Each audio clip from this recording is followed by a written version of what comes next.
Charlie and the Chocolate Factory, Chapter 25. The Great Glass Lift. "I've never seen anything like it," cried Mr. Wonka. "The children are disappearing like rabbits, but you mustn't worry about it. They'll all come out in the wash."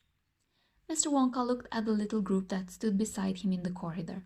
There were only 2 children left now, Mike Teavee and Charlie Bucket. And there were 3 grown-ups, Mr. and Mrs. Teavee and Grandpa Joe. "Shall we move on?" Mr. Wonka asked. "Oh, yes," cried Charlie and Grandpa Joe both together. "My feet are getting tired," said Mike Teavee. "I want to watch television." "If you're tired, then we'd better take the lift," said Mr. Wonka. "It's over here. Come on, in we go." He skipped across the passage to a pair of double doors.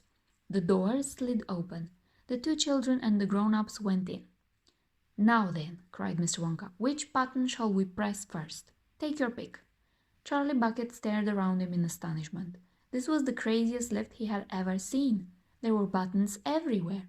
The walls and even the ceiling were covered all over with rows and rows and rows of small black push buttons. There must have been 1,000 of them on each wall and another 1,000 on the ceiling. And now Charlie noticed that every single button had a tiny printed label beside it telling you which room you would be taken to if you pressed it. "This isn't just an ordinary up and down lift," announced Mr. Wonka proudly. "This lift can go sideways and long ways and slantways and any other way you can think of. It can visit any single room in the whole factory, no matter where it is. You simply press the button and zing, you're off."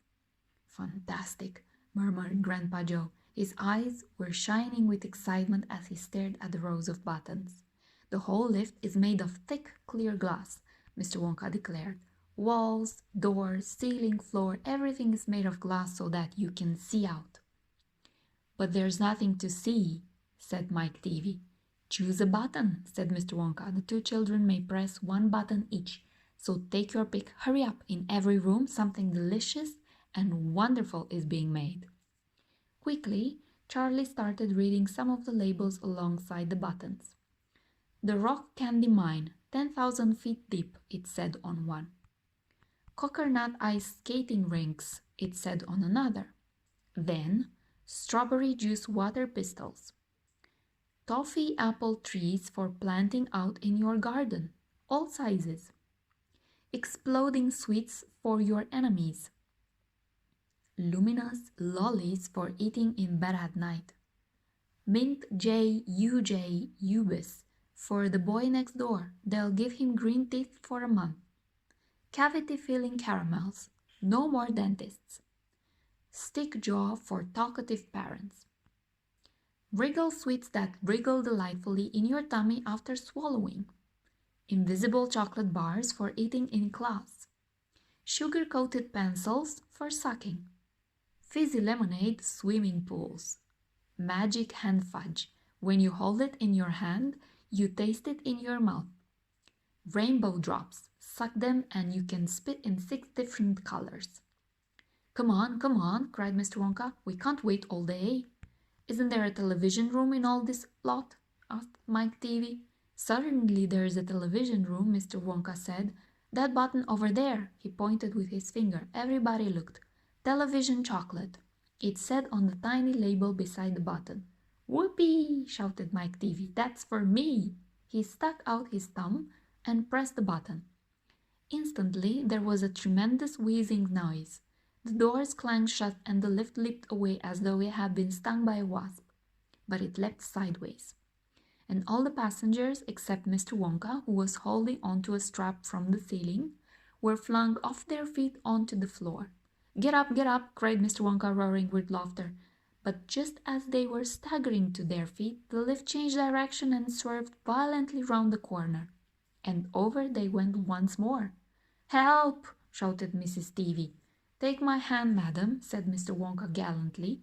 "There you are. Now grab this strap." Everybody grab a strap. The journey is not over yet. Old Grandpa Joe staggered to his feet and caught hold of a strap. Little Charlie, who couldn't possibly reach as high as that, put his arms around Grandpa Joe's legs and hung on tight.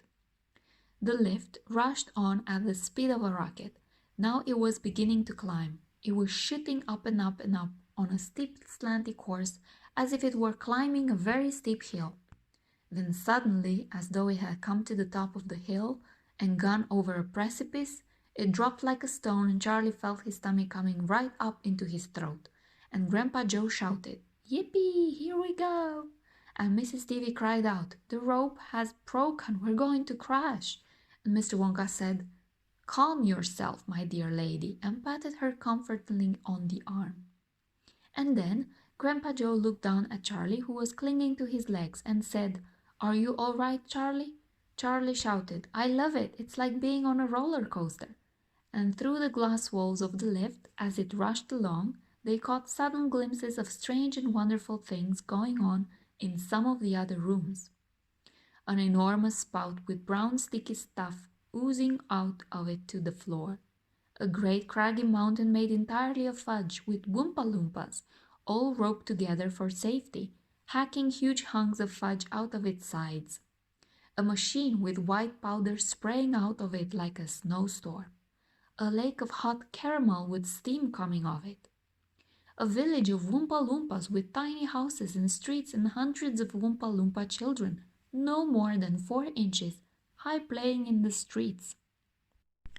And now the lift began flattening out again, but it seemed to be going faster than ever, and Charlie could hear the scream of the wind outside as it hurtled forward, and it twisted, and it turned, and it went up, and it went down, and "I'm going to be sick," yelled Mrs. Stevie, turning green in the face. "Please don't be sick," said Mr. Wonka. "Try and stop me," said Mrs. Stevie. "Then you'd better take this," said Mr. Wonka, and he swept his magnificent black top hat off his head and held it out upside down in front of Mrs. Stevie's mouth. "Make this awful thing stop," ordered Mr. Stevie. "Can't do that," said Mr. Wonka. "It won't stop till we get there. I only hope no one's using the other lift at this moment." "What other lift?" screamed Mrs. Stevie. "The one that goes the opposite way on the same track as this one." "Holy mackerel!" cried Mr. Stevie. "You mean we might have a collision?" "I've always been lucky so far," said Mr. Wonka. "Now I'm going to be sick," yelled Mrs. Stevie. "No, no," said Mr. Wonka, "not now. We're nearly there. Don't spoil my hat." The next moment there was a screaming of brakes, and the lift began to slow down. Then it stopped altogether. "Some ride," said Mr. Stevie, wiping his great sweaty face with a handkerchief. "Never again," gasped Mrs. Stevie. And then the doors of the lift slid open, and Mr. Wonka said, "Just a minute now. Listen to me. I want everybody to be very careful in this room. There's dangerous stuff around in here, and you must not tamper with it."